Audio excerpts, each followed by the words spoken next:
Tapu pe mo a fio ai o tua mafi o tau lotolotonga i aho mahu ingani. Whatapu ke hawe o tonga kingi tupo wono. Whatapu at ke tahi ne kuini na nasi pau. Tapa mo i kuini whehuhu, kuini halai walmata aho. Whatapu at ke plinis kalauni, plinis mo i whare o hamo. Whatapat ke whawhalangi, o i wau malanga whamanatu, o i hokosia, o i tau o ngofulu mahiwa, o i ako maulunga tonga, Honorable Siaosi Sovaleni. Ko eik tokon pale mia o tonga, ko eik minista ke pot ngawe mau angaiwi, ngai whakatamang whakanatula, atakai, mau anga whakamatala, pe mo wheliuli wake o ea. Ko i kolis tutuku, o i kalasi o i tahiwa walua, pea ko i tax o i ako maolunga tonga, e tau tahiwa walfitu. Tapa mo i tangata malanga o i aho, whaiwhekau sio siua, tau laki sio la a, ko i sekeli tali lahi, o i siasi o tonga. Pea tapu moha a whaiwhekau. Patapat ka leiti tuna alia motoa, ke lepi po uliwa ati, pea mololohe atu po niua, pea mo i kaupai o nia, o i ako maolunga tonga, o i tau tahiwa whawhitu. Patapat kia toke tā Williami Fuofuka, ko i Palestini o i konsilio o i kautaha i kolistutuko o i ako maolunga tonga, mo i kau kolistutuko. Tapa mo i Palestini o i kautaha i ngahi mātua, pa mo i kau whai ako, Honorable Pensimani Fifita. Whatapat ke tak ngawe pot ngawe ako pa moi ako ngawe Claude Tupo.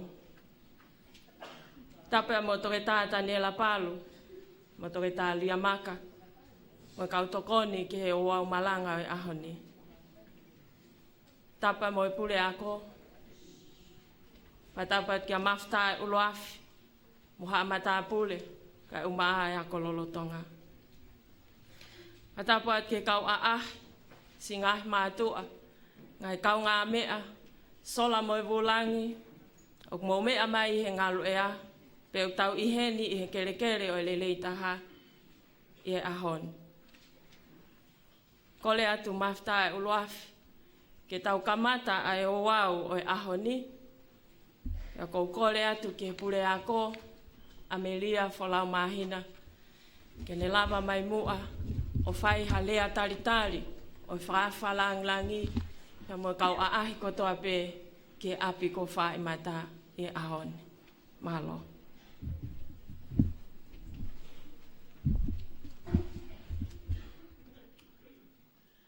Tulohu ke awhio ai o tua mafi, he kātoa ngani. Whakatap ke ne awhio tupo wono, o tahine kuini na naspau utuk aho. Whakatapu ke kuini whehu mo e whale o haa mohe o fō. Pea tuku ke umau hao uli atu, ai tala monu tau mui me ako anga maulunga tonga, he au sia e tahine kuini whehuhu, hono tau hiwa ngofulu. Whatapu ke eik pale mia, mo minista o ako ngawe, Samuela Akilis Pohiva. Tapu ke whawhalanglangi o i kātoa ngani, eiki tokoni pale mia, mo minista ke ngahi potu ngaue maua ngaiwi, ngahi whakatamak whakanatula, atakai mo whetutaki, Honorable Siaosi Sovaleni, ka koe ako tutuku o i ako maulunga tonga. Tapu atu, mafi, tae uluhafi. Tapu ke hou eiki pioneer, o i tahiwa whawhitu, Lady Tuna Kaimanu alea motua, lolohea tupo niua, mo ke lepi po uliwaati. Tapu ke sekretai lahe o siasi o tonga, whaiwhikau si o siua tau laki si o laa, mo haa whakaolunga o tonga. Tapu ke Palestini ko listutuko e ako malunga tonga, toke tā Willi Fukofuka, kau me mipa koslio, ka mo kau ako tutuko toa, o e ako malunga tonga. Tapu ke Palestino e kautaha e mātua. Tapu hiva pensiman fifita mo e kotoa si ngahi mātua tai whānau. Tapu ke CEO e Public Service Commission, toke tālia maka. Tapu ke CEO e Potungai ako mo e ako ngāue, Claude Tupou. Tapu ke ongo tokon pule mo e kau ngāue o e ako malunga tonga. Tapu at mafi tae luafi me whanau ako lolo tonga. Tapu ke ngai kau ngā mea o e ako anga. Tapu ke sola mo e vulangi o taka he kātoangan. O kou kole at mafta luafi ke hufanga mua, he talamalo e whonua mo e lotu. Kai ata ke whakamonu hoku koloani. O kou lau ka tāpuak lahi ki a te au, ke whokotua atu he, ke tali lelei mo fia e feituna. Egi tokon pale mia, mo e minista o e Meidek, Honorable Siauso Valeni. O matua koloa ia mafta luafi mo e a kololo tonga, ho mea heni he ahoni. Ke whakalanglangi e whakamanatu e ongono ngofulu mahiwa tau, o e mā i moa tau mamao, ai la a o tonga o toto whai mala e kula, ko ene awhio tau whahau tupong whang. O pehe whoke mau fia mo honga ia, he kei whakalau maalia e kau paionia o e ako angani, Lady Tuna kai manu alea motua, lolo hea tupong niua, mo kelepi po uli vaati. Umaa e Palestine ako tutuku mo e kau ako tutuku, ko mo mea mai ki ho api tupu ani, ke tau kau ngā kau whakataha, he whakawheta i e mā i moa a haa mo he ofonu. O atu me tātali whiawhia mo e loto maa whana, o se kei tālahi se asio tonga, whai whikau si o siua tau laksi o laa, mo e koloa folofola, mo malanga o e onongo fulu mahiwa tau, o e ako anga maalunga tonga. Whiawhia whoke tātali lei Palestino e PTA, pensiman fifita mo e ngahi mātua kotoa, kai umaa e ngahi maheni, ngahi kau ngā mea o e ako maalunga tonga, pea ki e sola mo e vulangi o tau whakataha, o kou tali lelei ki mo tolu mo e whiawhia. Tauange ke tau mahu hakatoanga mohu tāpuaki mo whiawhia he aho mahu ingani, ko e aho whakamanatu o e tau ataina. Ko hoko ko e aho whakamanatu o e ako maolunga tonga he tau kotoa tua o whātu.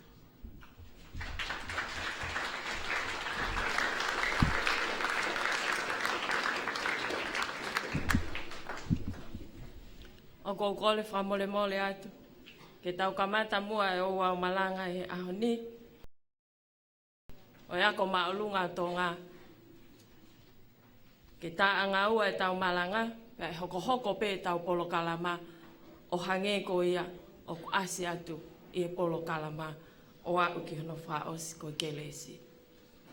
Ko lea ke se tuata, ke tā e tau malanga.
nau tolu na whaitani pe nau whakaheka te nau utu moe hiwa whiawhia.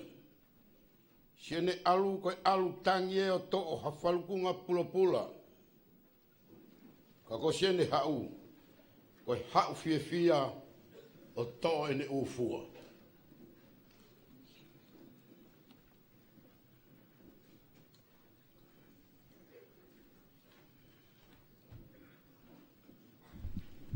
Ko e uraki himi e kamata ake o au. Lotu whamanatu e tau. Ono fulu mahiwa a piako ma alunga tonga. Ko e te au ono fulu ma fitu e himi. Ko e mita la wono moe walu. Eiki ko e kapiteni o e tau o Isileli. Pea moe taki mua ke kakai whai whanonga. Ke mau mau ai whanua kua tuku I olonga.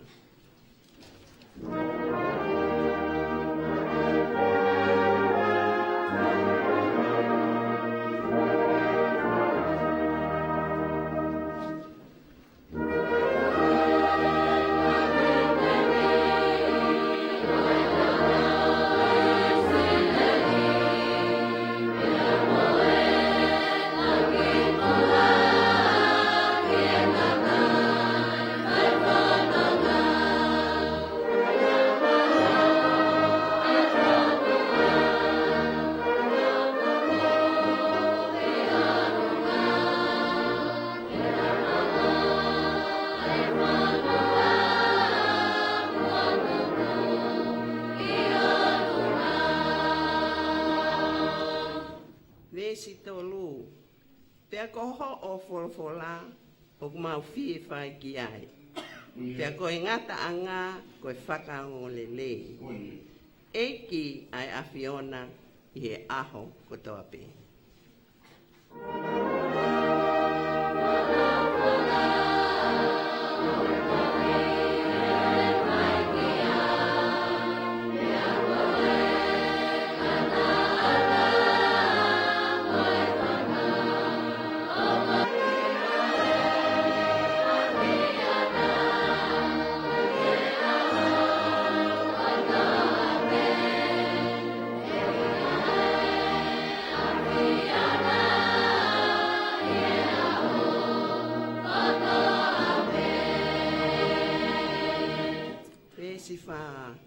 I taki ki mau tolu e o lau maari e lele, e ikai te mau alu he e hala to papani. E ikai te mau masiwa I a whaka hino hino.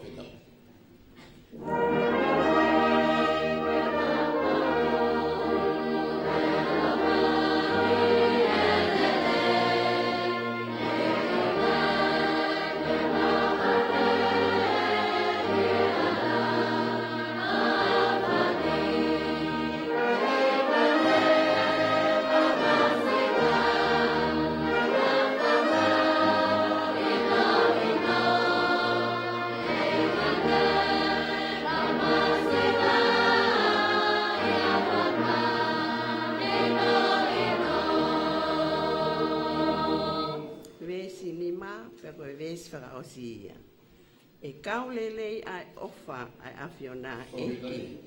Pea e mama o atu ai ngahi tu tamaki. I he ofi ai ofa ai eki taupoto.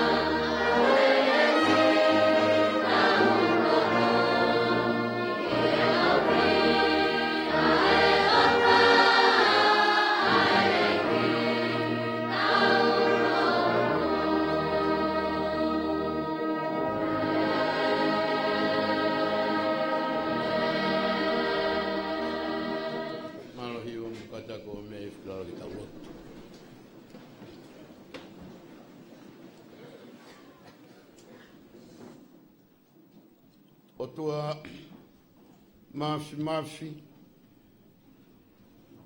Koe mauta mai whakahewani ai a Fiona. Mau whakamooni whakatahapea mo e punake ko mau sāmea i he pongi pongini. Ke kamata aki hono ngāu e mahu inga. A e mau whakamooni. Koe mooni, koe kapiteni koe e tau o Isileli. Mo e taki mua whanonga. Kia ki mau tolu kau whai whanonga. O kei whakatalu aki. E o tua ho omi ho kakai.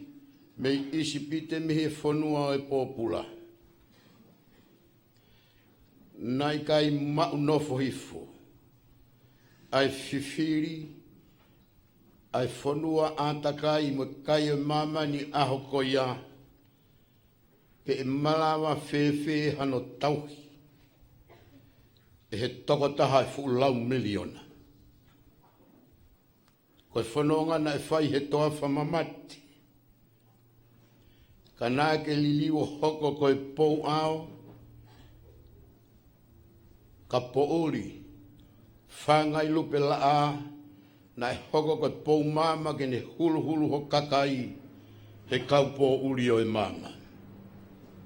Pea ka aho, nā ke hoko koe konga ao, ke whakamalu malu i ho kakai, me he la a mo e puhengia o e aho. Ka nau ka whie kaia, whawhanga ake mana. Ka nau ka whie inua, hinu pia me he maka. Pea na e mahino, tapu pia moe a Fiona e o tua, a ene ala isia, pea mokolonga, hoi winga awe mai. Pea oku mo oni e tuku whakaholo whakapēteri ake, koe mo oni. Koe a Fiona, koe o tua lahi. Pea kui kai malawa, ke whakatataua hao me eta. Pea koho whinangalo ia. Pea koe me e na e moko i ke ho whinangalo na e muaki mai aki. Ai whekau e hongo fulu Isileli, ko au Sihova ko mou otua, nā ku omi ki mou tolu me ispite me whanua e pōpula oa na mou ma, hao tua ke whakaua i aki a Fiona.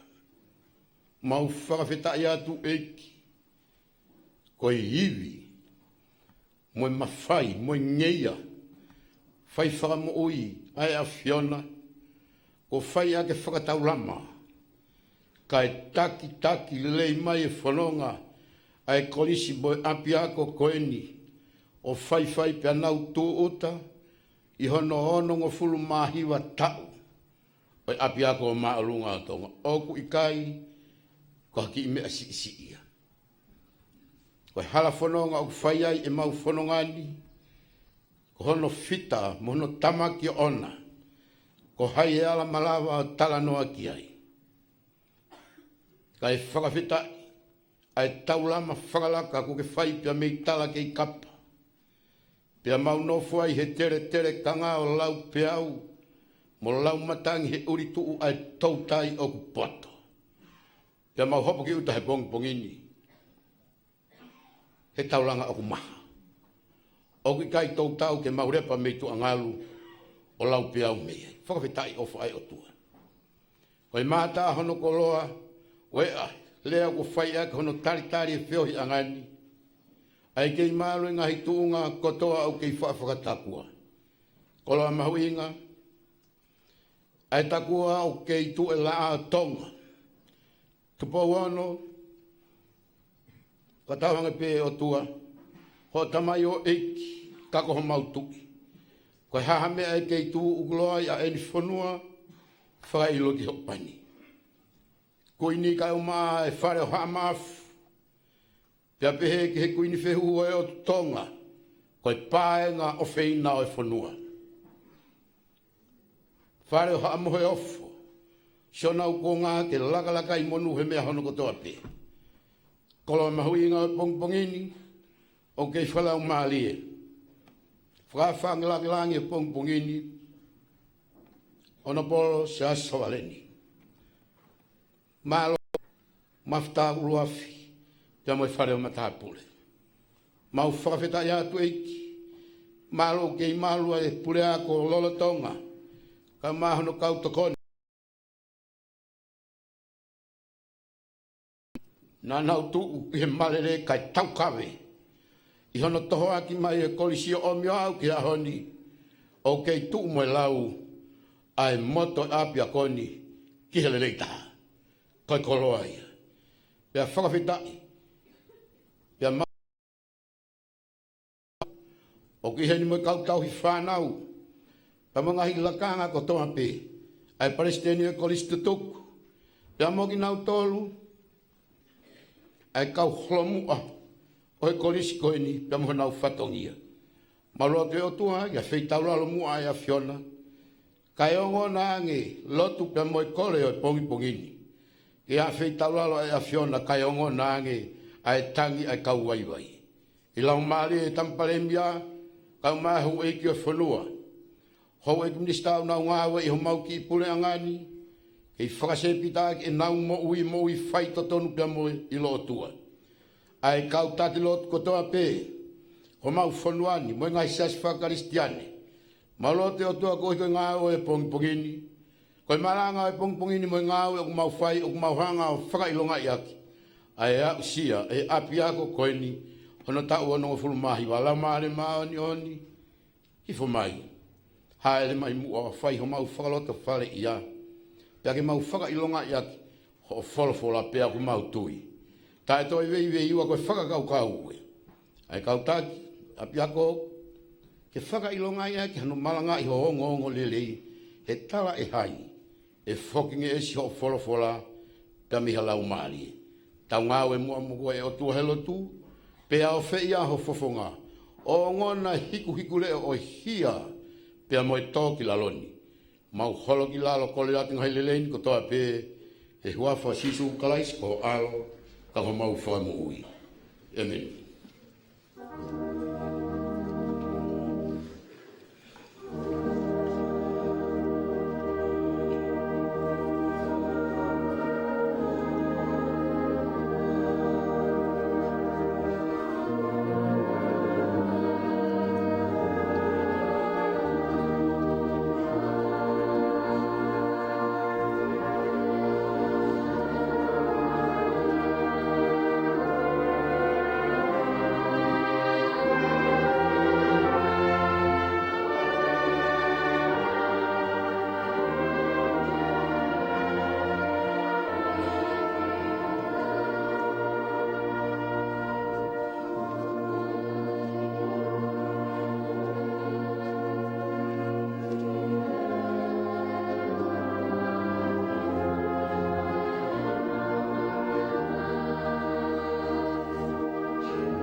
uluaki, koe wholofola koe mooni, moe i lau maalie,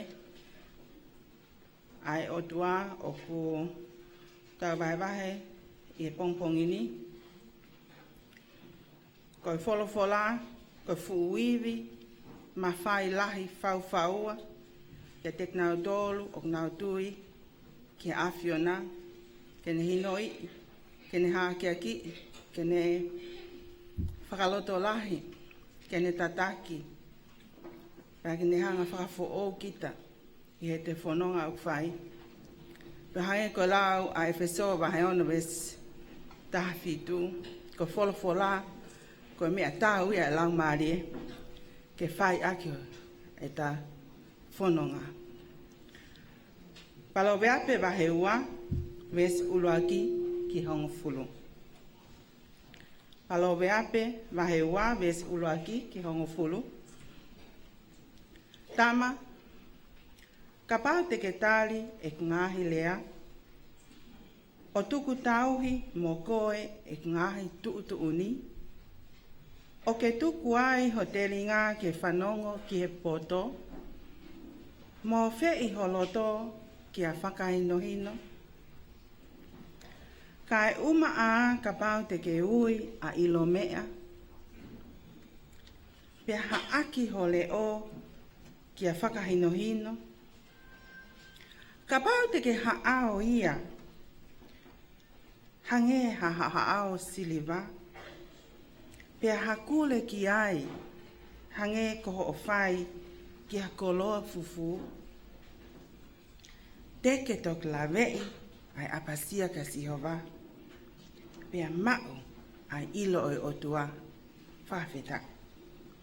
He ok whaki poto a sihova, ok mei hono fofonga ai ilo mui whakahinohino. Oku ne tuku tau hi mea, e anga tonu hatokoni. Hallelujah. Ha whakau ki ate kiknau tolu, ok nau foto tonu. Kene le ohi ai ngahi alunga whakakonistu tone. Mo tauhi ai hala o ene kaulotu. Pawhetai. E tok mahino ki ate koe ai totonu mo whakakonistu tone. Ai tāu, ai whaunga katoa pē o lelei. He hu ai poto ki holoto, pe a whela tani ai ilo mo lau maari. Whawhita i ke wholofola mo ui, tau, whanong kia pongpong. Malo, kataka whahatau i o whamalo.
Finangalo, eiki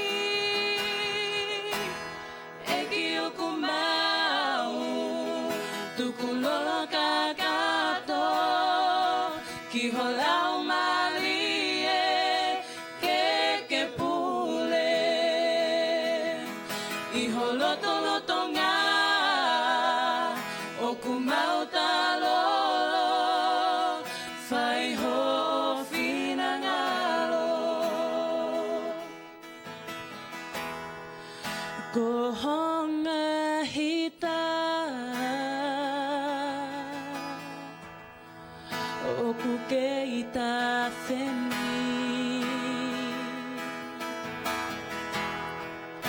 o ku mau mo uiai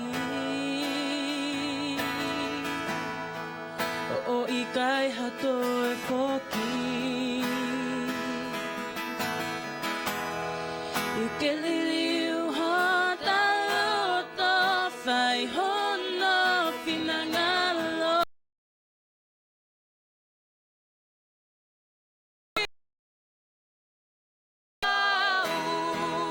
Tukulolo kakato ki holau malie ke pule I holoto tonga o ku mautalo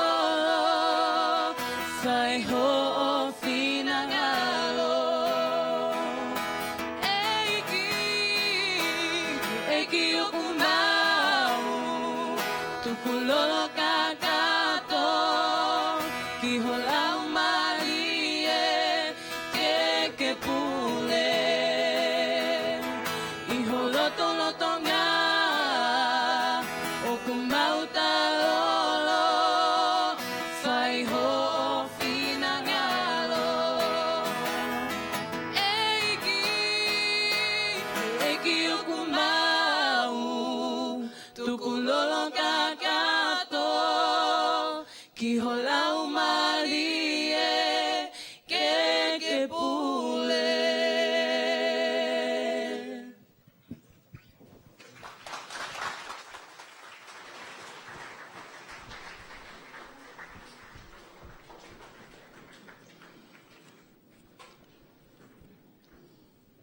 E tau le sana noa.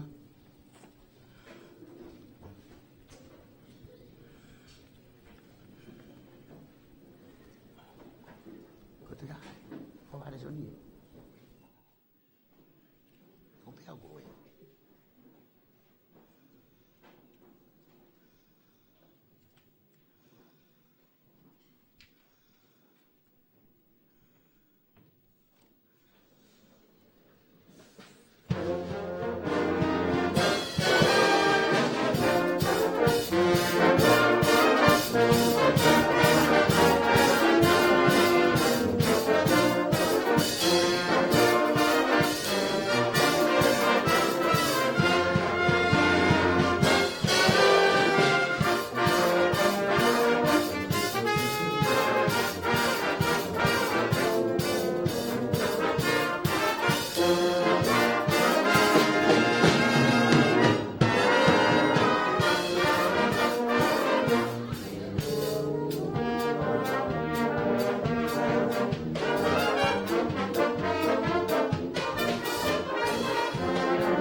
Ko e wholofola hanoa e lau mai malanga whakawhetai.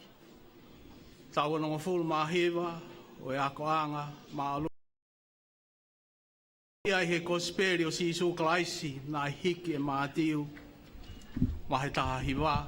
Pa te ukamata lau me he vesi hongo fulu maano ki he vesi ua fulu maawa. Maatiu mahe taha hiwa me staha ano ki he vesi ua ua. Pe au pehe ahano hiki. Pe ilo ange na e hau ki a te ia ha toko taha o ne pehe. Tangata eiki koe hahanga au e rerei ke uwhai. Kau mauai ai mo uita e ngata. Pea e tāri e ia. Koe hau ku ke eke ai ki a te au i he rerei.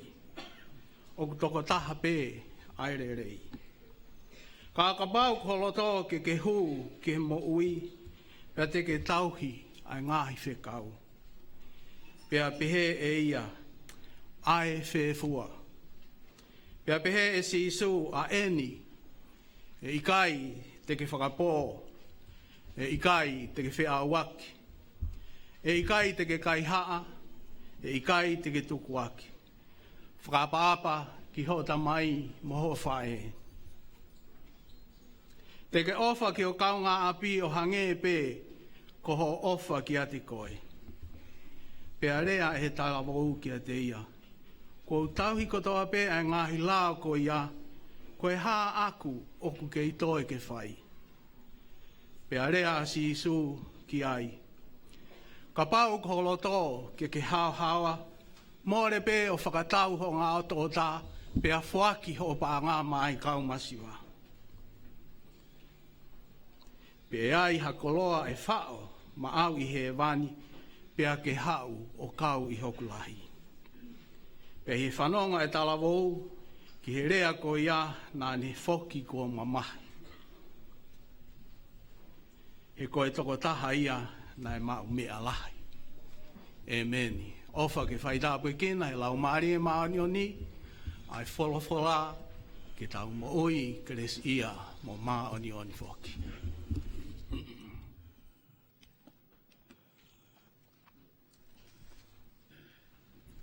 Ko e ua wholowholo heimi o malafa manatu e ahon. Ko e ono nge au uango fulma avalo e himi. Ono ua valu mo mea ki tau hiwa. Si suhe eiki o e mau mo ui, a fio mai ka mau whai tuku pā. Te mau tau kawe ho tūtū ni, mau mate aki pe ki o hua whā. Eiki si hova mohu ke resi, omi haiwi ke tokoni mai. Te mau i kuna e tau a heri, tau ruafi, he tau o ka whai.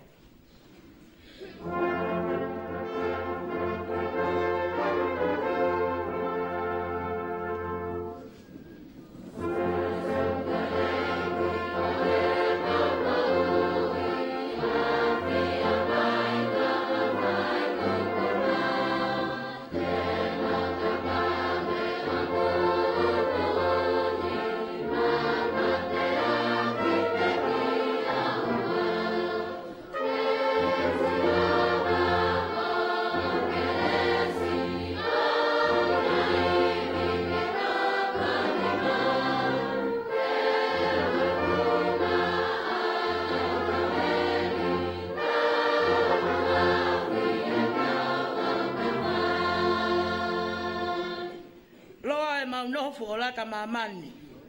Tuli ke maua no ngahi maari e. Tau tu awanga o wafungani. More moia hele rei fulipe.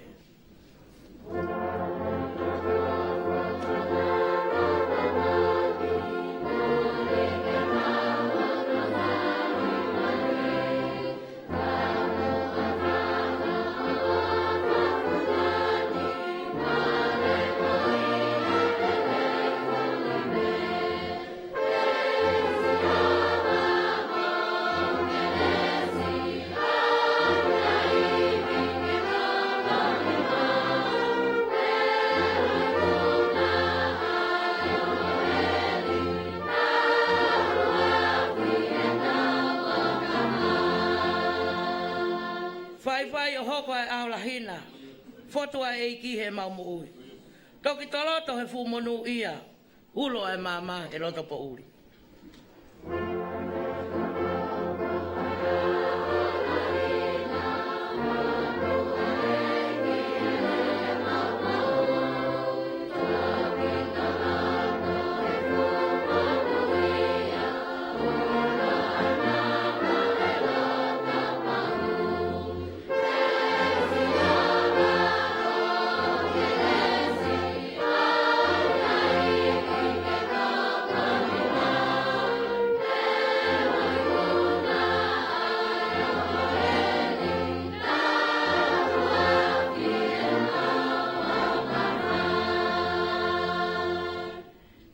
Si suwe ko lava ha ofa.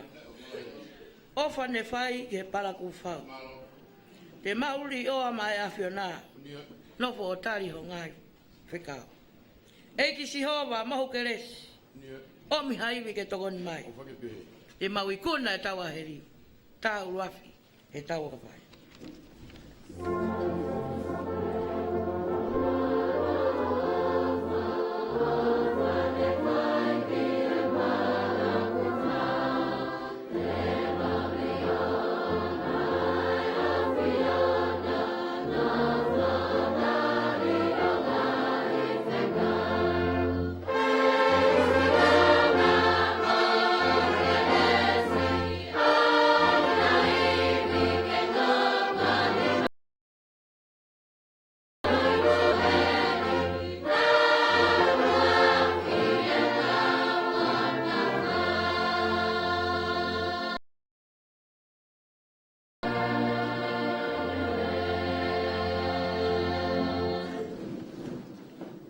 Maroiu.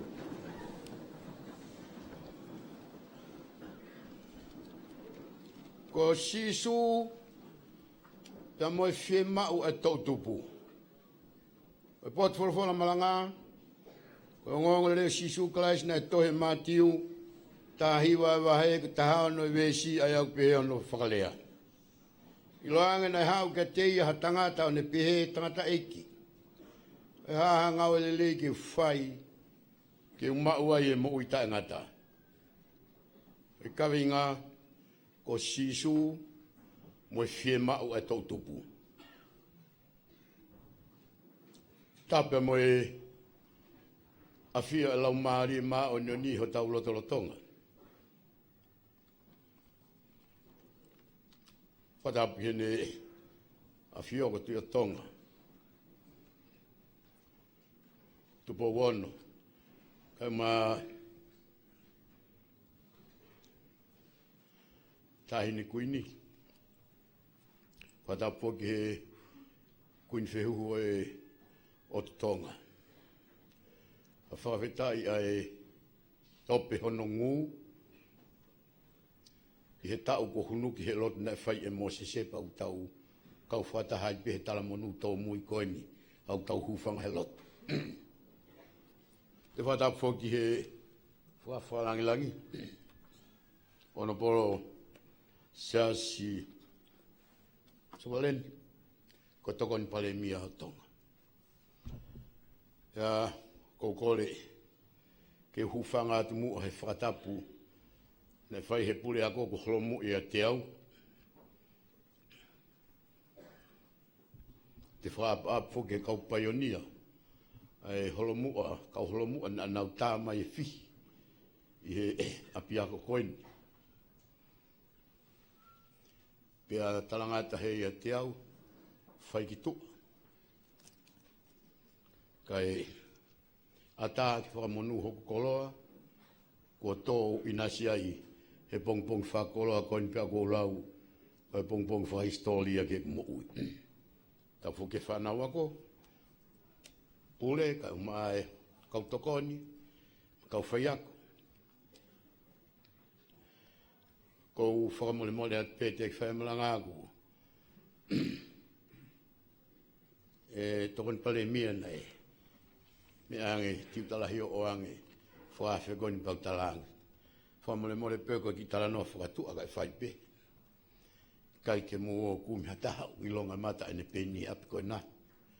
Koe na hua pahe fitu pa hu mai au ki tu hafe walu. Pagane o ngoia. Koutari pia moe. Loto fifia. Pia. Te whaita malanga ko. Manat ke tangata eiki. Nai malanga pene. Hifu kilalo. Whaitala noa mai whanau.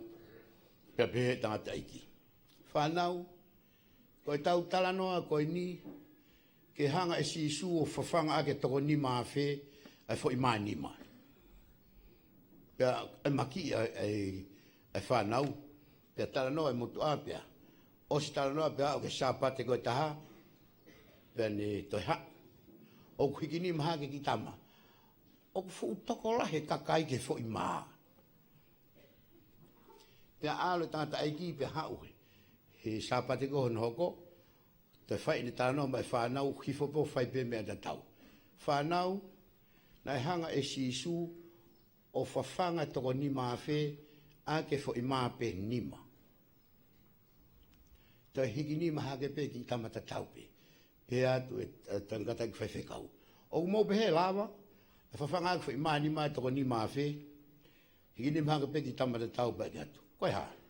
E lava pe ia. O mai futa ngā maa koe nai toi koe.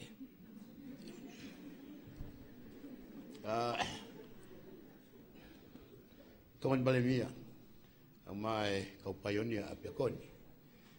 E ko hae tūku ngā kau tau whakawhetai. Kai kia hatai me osi ai kere si ai eiki.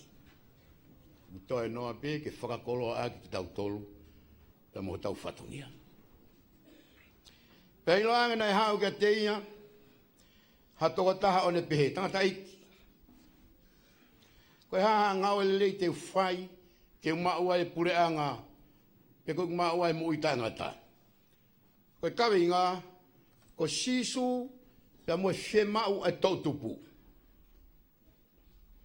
Tare o se malanga a sisu na whai he mounga. O ku tala noa kia a mātiu he wahe ono pea moe wahe fitu. Tare o se malanga ko ia na e toki ai lau maalie. O e kakai tokolahi au pita. Pea kona whama o ne kamata ke nau au kau mai. Kia sisu pea moho nau ngahi palo palema. Whakasino, atamai. Pea moe lau maalie ke tokoni kia he eiki. Pea koe hau e kakai ko iana, hau e kakai fie mo ui moni. Pea na e huluni mai ai pea moe whaahinga kakai, pea moe lau maalie kehe. Aia koe whahinga matakaria koe na e ui koe kau whāresi. O wala pea ku unu mai kau whāresi ha tā e kiange, eiki. Whe ka pau teu fiu he whakakina hok whine motu āpea tuange. O mandi whaka tari whehui a sisu o kune mei tari agi pē fo i whehui e whehui. Whala angarewa sisu, ko hae lau a Mosese. Tarang he kau whāresi. Na e pehe Mosese ka ilanga pē fulahe whakalanga lea whine motu a anga tohi wete pe tuange au pita. Whalawhalanga sisu, na e whai pehea Mosese ko mouta e mangoi.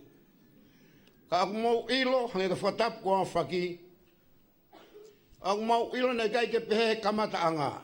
Na e ngau he o tua e tangata mo e whewhine tahape.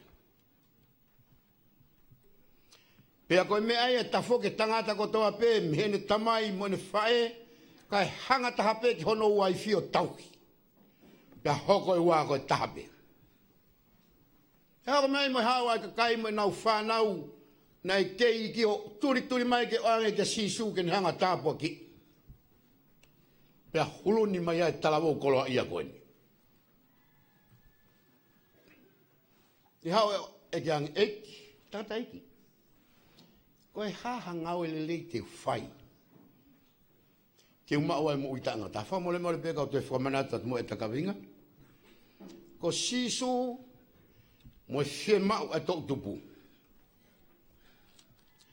Na te gai ke hanga e sisu o tari e whehui a talawou koloa iani ka nani hanga ulaki whakatontonu.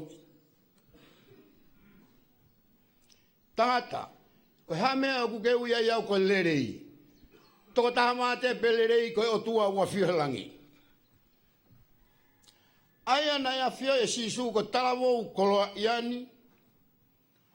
Na ne hau pe moe whakakaukau hala. Pea ne kamata pe o kamata hala. Pea pehe pe tau whanonga. Kai langa pe ko tau kamata ha whaahinga mea aki halau maari e hala. Te toe whiu au pito hono whenga i ke whakatonu tonu. Pea he taimi lahi kai pe te lava tonu pea alu hala i pe.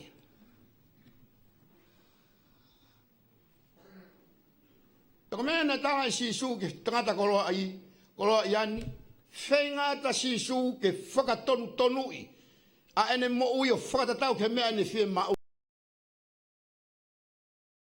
Whakakaukau e talawou koloa iani, o kui kaipe ke hane whihala ki ane taha, mole ke mama. O kuni hao ape, whalafola angalewa e ki, tangata, whewhe u whekau.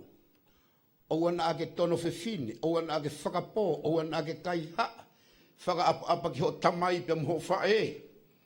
Talang he talawoni, talu e ku kei si muk whai katoa u wholau kona, te kau kona.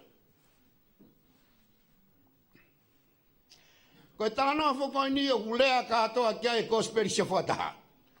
Pehe maa ke nai siwa sisu ke tangata, matu aki whaka o whaia au pitoai.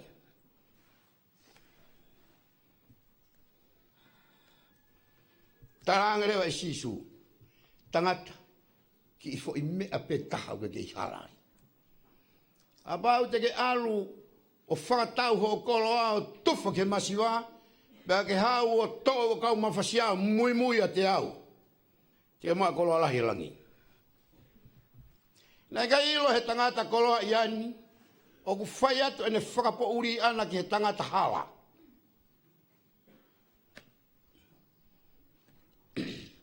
Os iloi e sisu o kune whiwhiri, ai talawoni o whiwhiri ke mo ui hawa.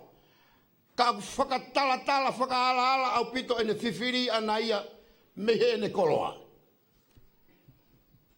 Ka koe tari koe a sisu, tangata.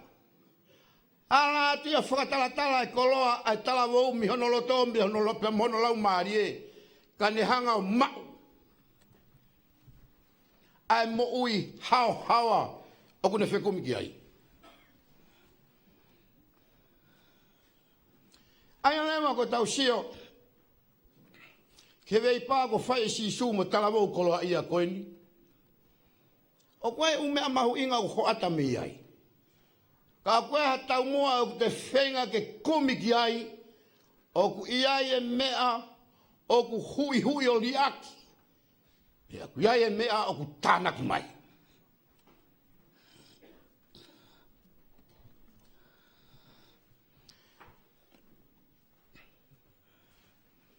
O kou la mei foki. Ko sia te whanau, o tamua ki ai, o tamua ki ai waka e kolisi koeni, ki lelei taha.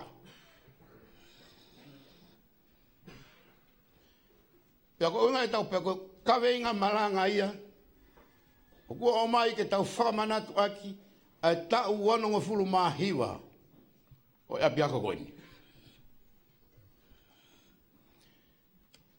Ko sisu, moe fie mau, ai tau tupu, peka pau te uliliu pe.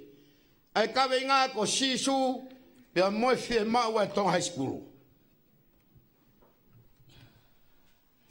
Ko e taimi whakoe, mau to uako.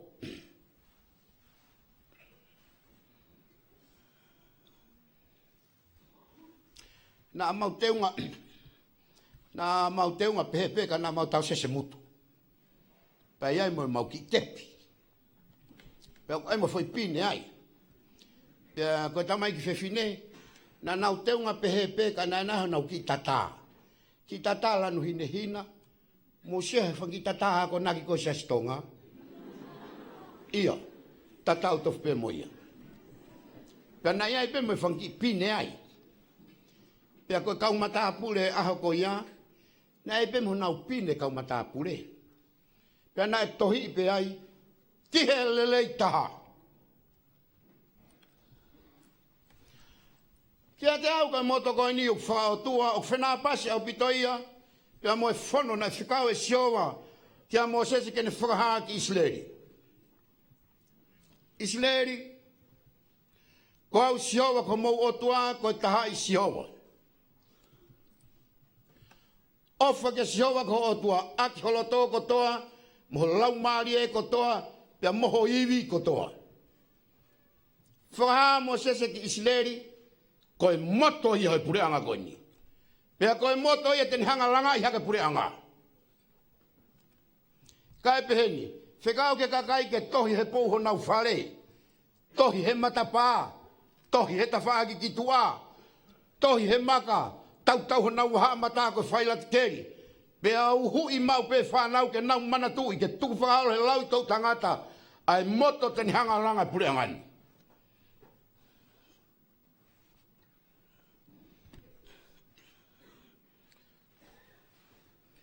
E fe eni. Whamale mole pe, kau paionia, kia moe pule o kolisi, kau tokoni. E fe eni, e kovi. E kovi ka pa iloanga pe, peko assembly ai ako ogu, tua ua he wike. Nei wha apehe mahe mau taimi, ka tai whuka mana e toko tolungi au tupe ako ia. E fe ka pa e ha assembly, apa ai pe foi taha pe mahina. Ke lotu hufia ai korisi o kore tokoni ki a sisu kalaisi kene whakahama ki aki tau tolu koe hamea te tau whai.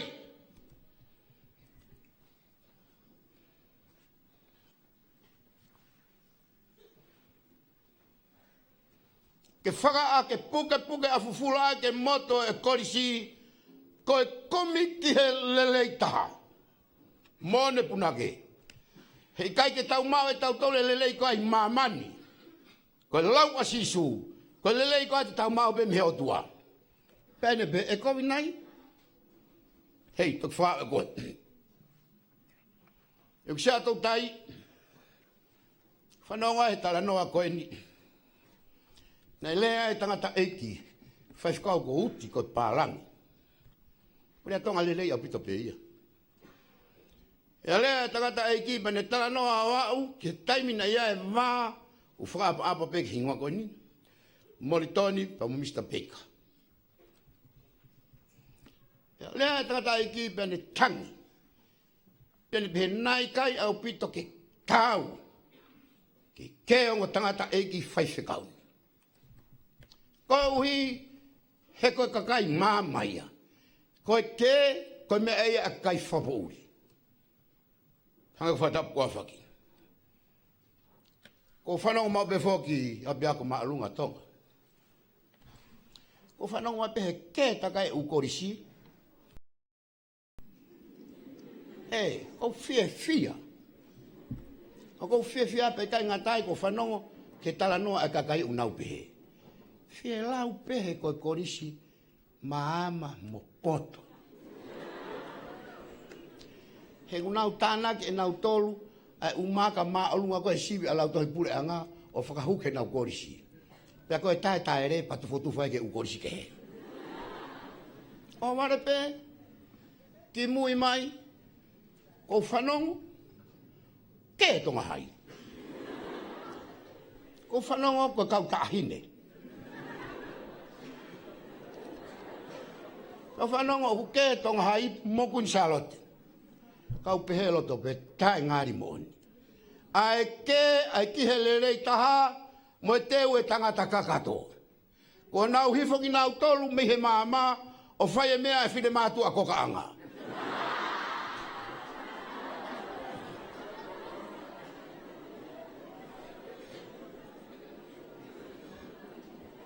Pea kui kai koia pe. Ko ki hala whako o kou lere ki o ki ngā o kou whemo i kina siasi, o ki hala koe. O kou lere hi foi, hau he whiawhi o se ni mā, o kei whai pe tari pasi. Konga he lalo mango, konga he tawhtei toa ta whaki ko. Pea o pehepe, ko he me ai o tonu keri aki mo hui. Pea kui kai ngā tai. Ahoni, tu takai ngai whanero tua awe o tu takai. Kai humaki tonu pelo te tau wha ahau. I mata kolomua he otu wheninte. Ae night kalapu. Pe aku toki kaila he aho. Pea moe po. Kaila me he kau open ea. Kaila tu ia he. Ko e ha a tau tolu wako anga ma olunga o tonga te tau whai.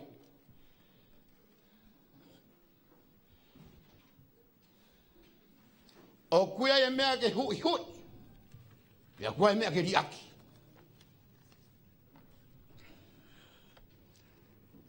Ako anga ma olunga tonga. O tau iha kuonga o kulongo a pea moho ha. Pea ku hake ngahi pea ua liri o fe paki paki. Ka aku ngusi ai loto. Ai tau tupu e whanua. Koe whihau i lewa, ka hatau tole whai. Toi ke whakahino hino ko whai e sisu. Hui hui a ngahi mea o tonu ke hui hui. Vete ngahi mea o tonu ke vete tānaki mai o mea ke tānaki. Palo pare ma talawou koloa ia. Koe tūtū nea. Koe mea une taula tuu ia. Kalo kalo ma mahi ia. Pea e mau whewhea e le reita. He ipseri a Paula. He ipseri ke kai he pelu. O kuhanga he hiki tohi. O whakalau e kau mounga i tangata. I he tui. Ko Noa. Ko Epalahame. Aisake. Ko Sekope. Mosese. Siosiua. Daniela. Siope. Mo haifua. Pe au ke wahe tahawa. Pe peherewa he hiki tohi. Ko e mea i hono kāpui ki tau tolu he kau whakamooni tokolahi. Pea ko pau ke tau lele he pue ko tala humaki ho tau ao. Sia whamamau ko tau taki mua i he tui ko sisu kalaisi. Ko lisi lolo tonga.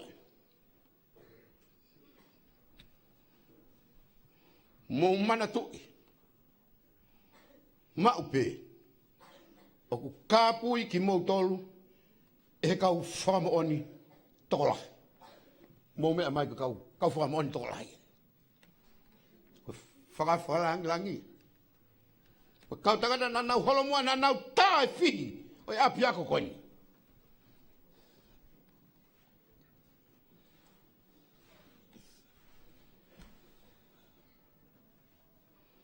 Neo e nau tu he malele ka na nau whai lau e nau mo'ui. A kau tui o tua holomua. O turi ki he lelei taha e ala mau i o nau tauhi me vāmo e o tua. Nā e pehe, a e fu kau korisi tutuku, kau pai o nia. O ku nau hao fia ki mau tau, kāpui ki mau tolu korisi lo tonga. Na anau kātaki mamahi e kohiri pia tāhono whika nau whanonga mai. Pia nau wau ki he tuunga au nau heka. I he ngai sea maalunga hono ngāwe i ho tau ki pure angani.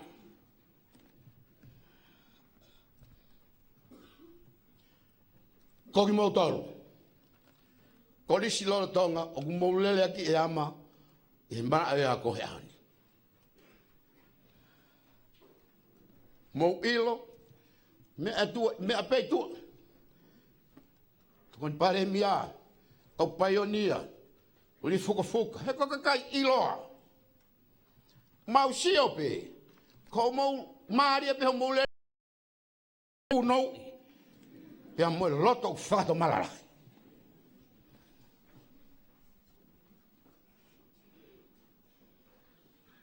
Ko lisi lolo tonga.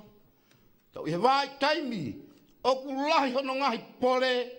Pe a kui kai malawa he tau fifiri ke mohe ha aho pe a moi po. Ko whakaamu ia. Neo ho mou tamai kika ku mou mau e mama. Mou fifiri he taimi hono kotoa pe. Ko e hae ngau e whai ke pātolo aki. Tuku whakaholo mai i he ngahi tau tangata laki. Me tai wa whawhitu ke aoni. ko whai mata. Ko kai o lawe i fuke au ia pe, hei, lo ka pamana o ki fofolo hei te ilo uinga whai mata. Ko sefo be, toi whakawhiu a se whai mata. Ko kai o lawe, ka no uinga te utano be whai mata ko uinga ki ai. Ko whai mata whoki, i ewe iki o ilonga ia, ko e olita o e whei lau lau. Au tau au ke lelei tau potu taha he aho ni. Ko e ola o e fu whei lau lau kafa kafa. Na e whai i ho tau eiki huhu i ko sisu kalaisi. Ko e kalo kalo. Mo katak pe. Whekau atu pia mohoto kau ngā whanonga. Ko e lau e palo vepi ai poto. Na tau whanonga ki ai. Ko e poto ko fu kolo a mahu inga. Pia kai langa whakataha e poto mo ilo pia marie i ai lau marie. Taimua na hekai a King Solomone ke talo ni whakatui o Israeli. Ne tāna ke ne kau taula e ki pia mo kakai pia na woki ki bione. Hiki whei lau lau pia lotu ai ai tu ini o ne behe. Siowa. Whaaki mai ka te au e poto pia moi ilo. Ke ulanga huat ki tua pia hu mai fu kakaini. Pia o mai e poto pia moi ilo. Ke umalawa ke whaka mau i aki. Ai fu kakai ko toko lahi pe whau. Ko ilo. Ko na whakalea he pāki fo ou. Ko mohu whakakaukau. Aia ko e o whakataha. Ai poto mo mohu whakakaukau. Pea ku marie i ai lau marie. Na e hoi fua finangalo o tua ke tari.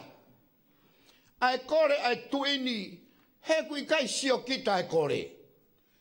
Ka aku kore poto ka fu kolo alahi, ke o mai ke ne tufa ke kakai o ngawe aki.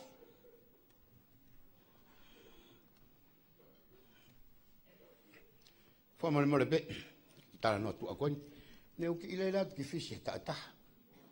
Ko whenga e wisa, ki wisa. E anu atu pe au maua whenga maali e, o malanga i apitonga. Ko mole pe, hange na ufu mana ki bena e me ai tama toko ni pare mia. Pe na iai mo e princesi. Pe na iai pe mo e kauako USB tola. He kuhanga pe heifu pe foki ai, apitonga ke USB. Toko la he kauako. Pe malanga pe whakamalo, kauako. Ko whakamalo ati o mau ako. Mau e poto mo matai tohi. Muhoange ki tonga langa hake ho tau ki pureanga masiwa. Pea koe mea whakawhia fia ka ki tau tolu. Ka wakai whoki na mau wako poto. Pea mau toki oange o kaka iki mau toli tonga. He ku mau ilo ka wako. Ka pau o maari e kaka hono whai he kakai whakapo uri. O ku toi fu whakaliri fuange hono kai whai he kakai o mama. Pea koe sio kita ia ulahi lahi. Ange pea koe ko taulawe ki ai koe poto.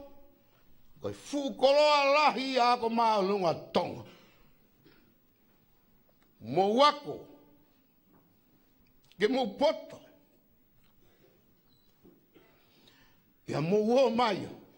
Langa hake puleanga. Pea mo lotu. Pea langa hake o tau ki puleanga ni ke tau o hake. Toko ni ke langa o lotonga whai. Ken tau ki o hake katu onga e taha. Hei ilo whai pea mate ke hake masiwa. Mo sio ki halatahi. Mo sio ki whanga. Ai nofu ai kakai. Whanga ki kau wai. Uhe hina. La hina. Nge ko whakatapu ko awhaki. Ko nau ki kato niu motu. Ko ki kato resi. Ko fo i moli. Whaka ofa masiwa. Ka e toki whea auhi e pure a ngā mo e sia si he tāna ki paa ngā ka e tūtā make kau masiwa.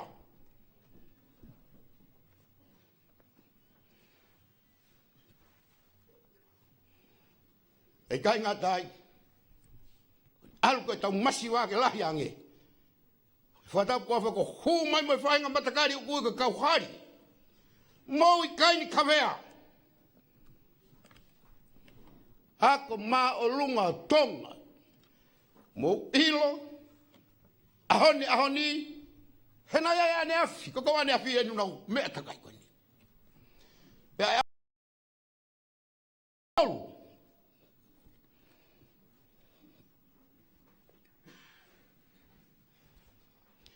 Ko os haere sisu ki langi. Hifono lang maali e maa oni. Hoko ko tau whiao. Hoko ko tau kap. Hoko ko tau whakahino. Tani, tako mahalunga. E lang maali e maa oni kihe mo ui loto. Kene whakahino i ki tau tolu. Ko e hae mea e whai.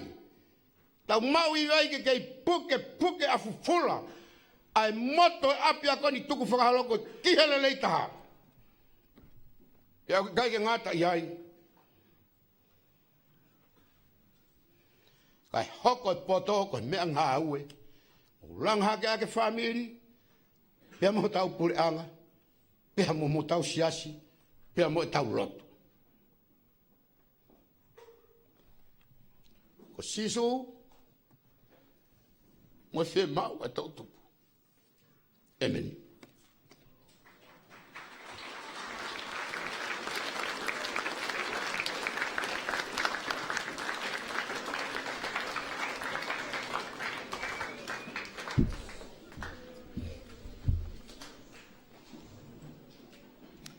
Ko himi e whakaosi aki e tau katoanga whawhetai o e hoa tāni. Ko himi ni mangiau pitunga fulma tolu. Ka taki mo mea hake ki tau hiva.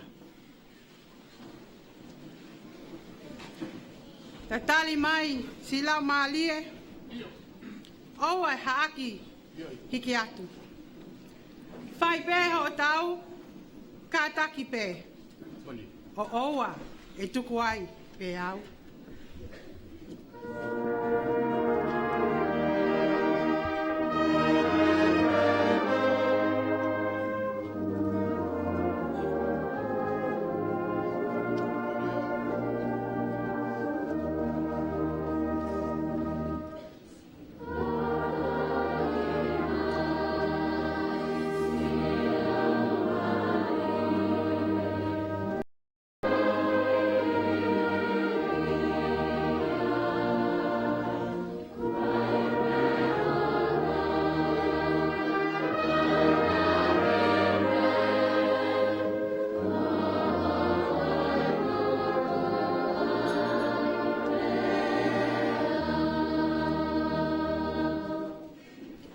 Oni e ku whaatekei, ho ngā ue ofa o ku whai.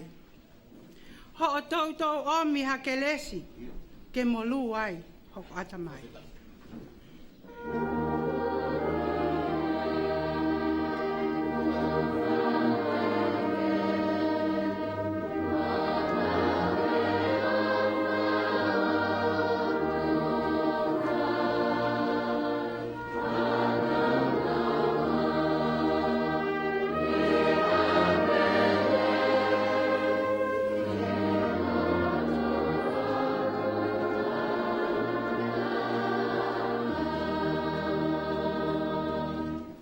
Kane ke hiki i au, o oua e toi a ahi mai, tonu e kina ho alu, hok fo ui ko whai.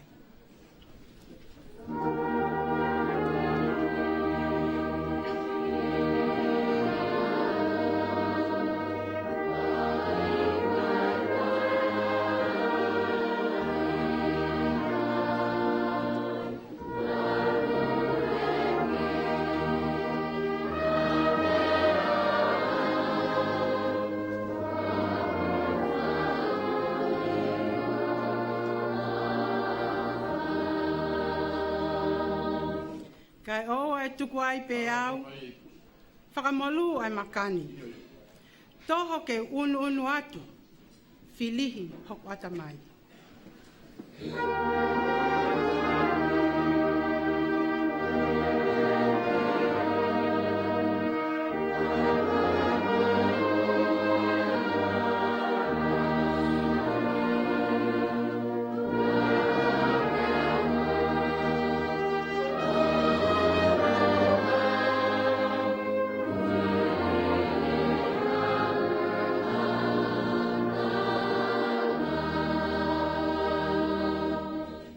Ko si su ena o ku.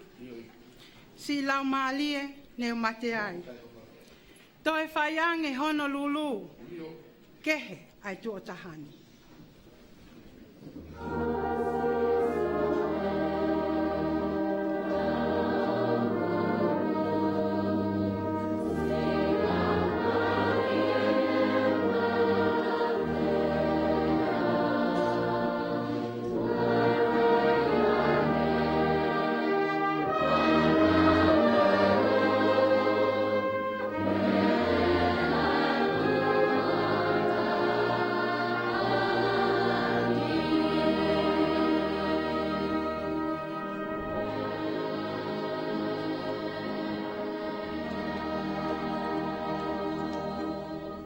Tau lotu pea koe keresi ho tau eiki ko sisu kalaisi. Moe o whalahi ai o tua koe tau tamai. Whiohi mo le lau maali e maa oni oni. Mau pei ai o whaia teki mau tolu. Tokon pare mia. Kaupai o nia. Pule o apia kololo tonga ka manu kaunga e mo se mau whanauni. Kau tau hi whanau. Mau tuku moia o wana aheli. Kai whai peo tae ngata. E meni.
Koe talwhakatapu e kua suna awhaki.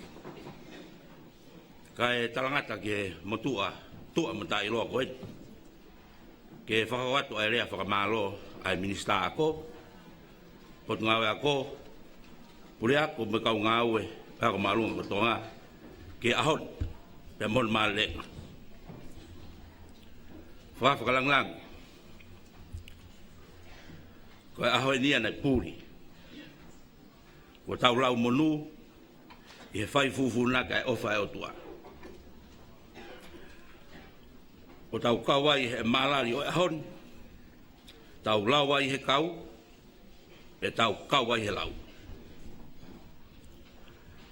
Whamaro atu, i o angalerei, o awa taimi, ka tuku hao moua, ka ke tari e whakatangi e pure ako me kau whai ako, o ke mea mai, ke whakalangi e malanga whakamanatu o e ahon. Whamaro atu, ke tangata ik whaiwhekau, pe mai kau whakau whatongi ai pongpongi, he malanga mo e koloa wholofola, o e pongpong koe. Kua sia melie, ai ako aho kātoanga whamanatu, tau no hiwa o e apiako maalunga tonga. Whatawangi, tangata ik whaiwhekau, ke kei tāpua kina koe, e ki, e ngāue mo e fuawhatongia, e loto. Whamalo atu, kia leiti tuna whilakepa, e mo e hoek tutuku. E o mou mea mai, ke tau kau ngā hufaki, mo whakailonga i aha whamatunu. Mo ngāhi tokoni ko mou tapa mai aki, o kau ai e whakahako whatongia e a bini. Singai mātua, kau ai mo ngahi maheni o a piakoni. Malo ai fua whatongia hounga mo e pōpō mai ki a piakoni. Whatawangi ki eiki, ke ne kei fua ki iwi, ke whakakato e ngahi whatongia o hanga mai me muan. Whie whakaosi aki ai whatongiani. Ha whakamanatu pē ki he whakataha anga o i pongpongini. Ai pata i la tu, a tonga, he mai mua whotu wako ko whai ki apiakoni. Ko hono o la eni, ko tau tai maari ai a honi. Kau tutuku. Makaroro toa. Kau tau whanau. Ngahi maheni, sola moi bulangi. Ko mo oni a hiwa George Taulani, kuin vai tai. Fiji vei kosa. Kovi e kuloi tonga high school. Teu fuakawa. He koke hoko koe ko hoko nuspalata. Ko hoko kahoa ki hao whanga. Teu taurewa ki hengatanga. Lewa malanga tatawatu.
Whamalo atu e lava e polokalama, puluake o ahoni.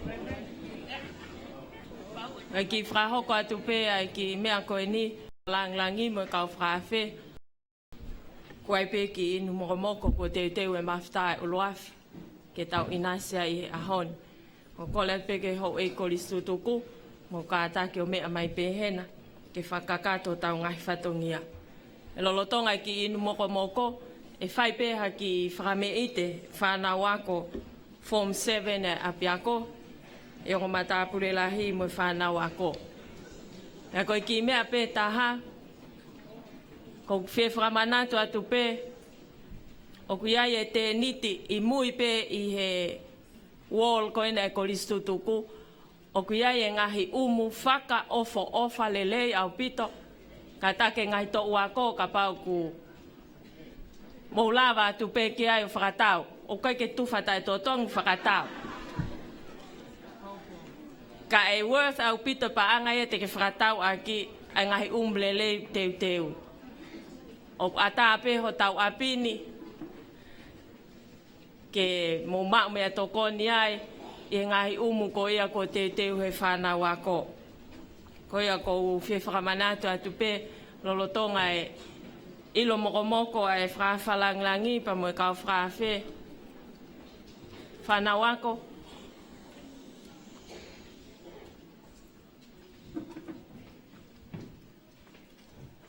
Te tau mau ka atoa peheni, kai o lewa ke lava e tau polokalama e ahoni, ke lava e whameite pa mo ilo mokomoko, vai tok hokwa te tau ngahi tūtūni. Ko ia pe malo. Ka pau whainga maali e Daniela Manu, waha whanki i whas. Ai mai pe ha whas ke ngali koe whas. Ke hoko te tau polokalama malo.